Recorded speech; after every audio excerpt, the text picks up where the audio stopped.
आपले प्रतिनिधी स्वप्नील जाधव आपल्या सोबत जोडलेले आहेत। स्वप्नील, आपण पाहतोय युतीची घोषणा उद्या केली जाणार, मात्र सावध भूमिका या ठिकाणी घेतली जाते। जागा वाटप आणि उमेदवारीबाबत आता घोषणा केली जाणार नाही अशी माहिती समोर येते। वाणीला नक्कीच युतीची घोषणा ही उद्या दुपारी 12 वाजता करण्यात येणार आहे। मात्र काही सावध पवित्रा हा कुठेतरी ठाकरे बंधूंनी घेतला असं एकंदरीत या ठिकाणी पाहायला मिळतंय।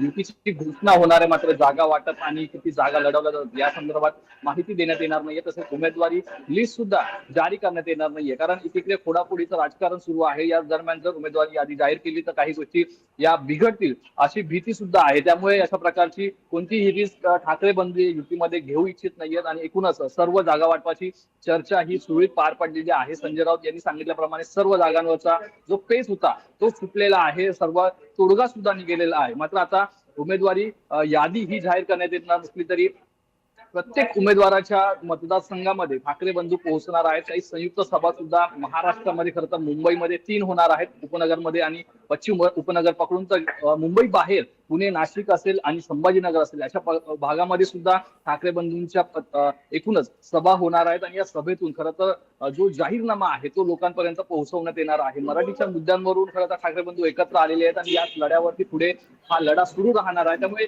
उमेदवारी अर्ज आणि यामध्ये जाहीरनामा यामध्ये किती मुद्दे येतात हे पाहणं महत्त्वाचं असेल। नीलम जी स्वप्नील, धन्यवाद आपण दिलेल्या या सविस्तर माहितीसाठी। लोकशाही मराठी ऐका, पहा, जागरूक रहा।